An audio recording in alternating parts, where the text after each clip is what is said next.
क्या आपने कभी सोचा है कुछ शक्तियाँ ऐसी होती हैं जो हमेशा हमारे आसपास होती हैं लेकिन नजर नहीं आती। हाँ, रूहानी शक्तियाँ जो कभी-कभी अपना एहसास छोड़ जाती हैं। ये कहानी है एक ऐसी वीरान और पुरानी हवेली की जहाँ कभी शानो शौकत गूंजा करती थी, लेकिन आज हवेली वीरान पड़ी है। दीमक और चमगादड़ों का राज्य है। उसकी मजबूत दीवारें वक्त के सामने हार चुकी हैं और टूटी छतों पर अंधेरा बस चुका है। राजाओं के वारिस देश से दूर जा चुके थे। विरासत अब धूल में लिपटी पड़ी है और उसे तुरंत मरम्मत की सख्त जरूरत है। एक सरकारी नोटिस के मुताबिक संपत्ति के मालिक को चेतावनी दी जाती है, अगर जल्दी कोई कदम नहीं उठाया गया तो ये विरासत सरकार की हो जाएगी। बस कुछ ही दिनों बाद विरासत के कानूनी दावेदारों में से एक उर्मिला टूटे हुए हौसले और गहरे गम में डूबी हुई अपने 8 साल के बेटे आरव के साथ उस शापित हवेली पर कदम रखती है।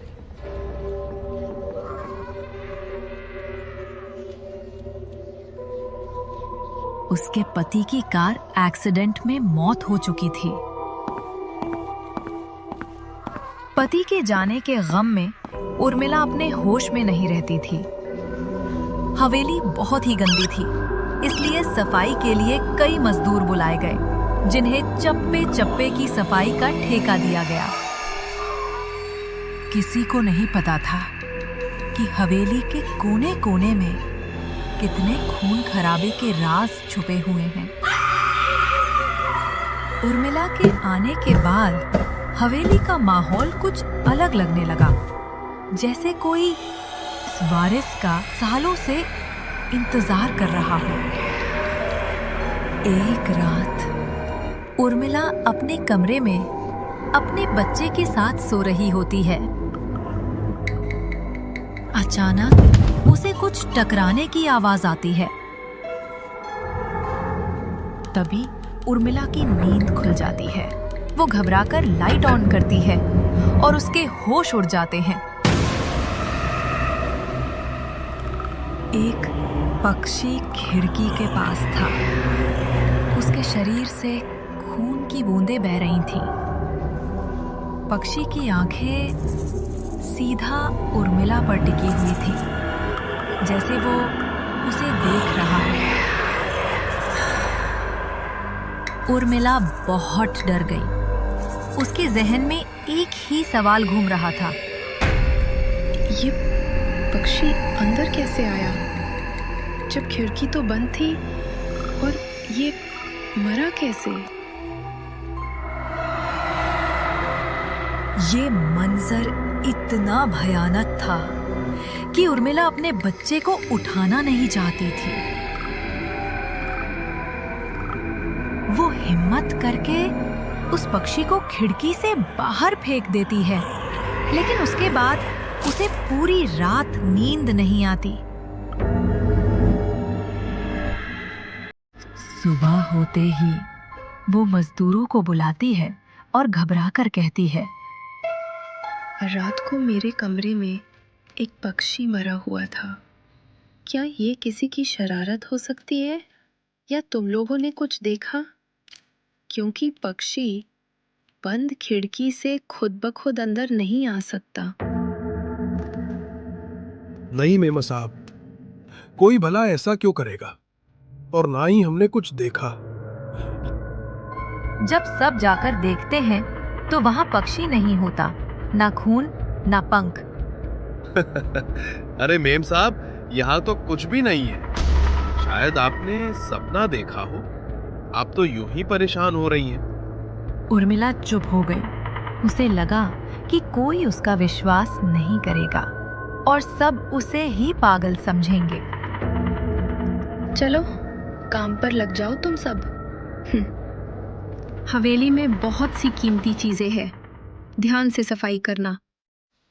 मजदूर काम में लग जाते हैं और हवेली में सफाई शुरू हो जाती है।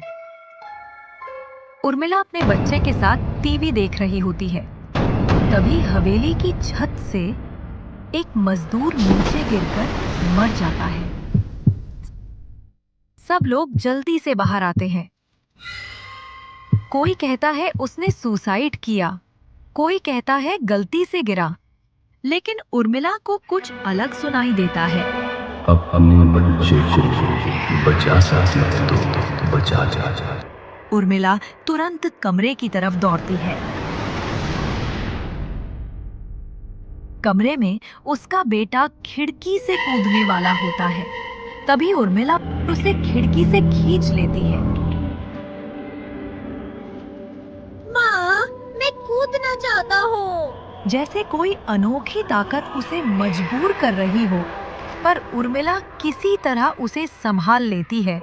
उर्मिला बाहर जाती है और मजदूरों से पूछती है, मुझे ये बताओ, इस हवेली में आखिर क्या है? मेरा बेटा ऐसा नहीं है, यहाँ कुछ अजीब हो रहा है। तभी एक बूढ़ा मजदूर कहता है, बेटी, सादा जानना है तो अपने पूर्वजों की कहानी पढ़ो, तभी तुम्हें इस हवेली का असल राज पता चलेगा। उर्मिला उसकी आंखों में देखती है। वो आंखें जैसे सब जानती हो मगर कह नहीं सकती। उर्मिला बिना कुछ कहे सीधा गांव के सरपंच के घर चली जाती है, जहां हवेली की पुरानी किताब संभाल कर रखी होती है। ये किताब हवेली के इतिहास को छुपा कर रखती है बेटी, पर ध्यान रखना, कुछ सच इतने पुराने होते हैं कि उन्हें जानना आसान नहीं होता। उर्मिला किताब खोलती है। जैसे जैसे वो पढ़ते जाती है, उसके चेहरे का रंग उड़ता जाता है। उसमें लिखा होता है, आज कई साल पहले इस हवेली में एक नौकर और नौकरानी रहते थे। दोनों एक दूसरे से प्यार करते थे, लेकिन एक दिन रानी के शाही गहने चोरी हो गए। शक नौकरानी पर गया और बिना सबूत के राजा ने उसे जिंदा दफना दिया। जिंदा दफना दिया? किताब के अगले पन्ने में लिखा था, उस नौकरानी के गम में उसका पति भी मर गया और उसके सिर्फ कुछ दिन बाद राजा ने अपनी तलवार से अपनी ही जान ले ली। तब से इस हवेली में अजीब हादसे होने लगे। लोगों ने इसे हमेशा के लिए बंद कर दिया।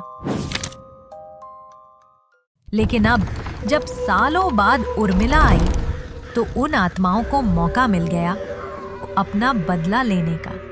उर्मिला रात के अंधेरे में ही अपने बच्चे के साथ हवेली छोड़ने का फैसला करती है। उसे लगता है अगर सुबह तक रुकी तो शायद कुछ बुरा ना हो जाए। रात में ही वो कार लेकर निकल पड़ती है।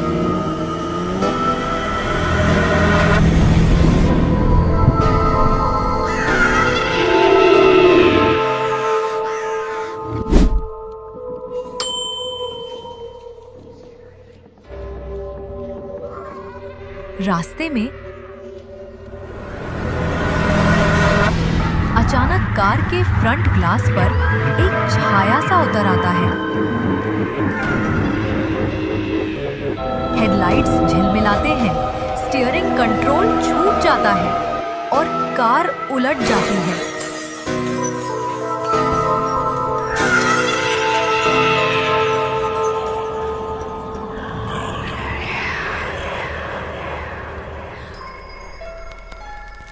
लेकिन किसी तरह दोनों जिंदा बच जाते हैं।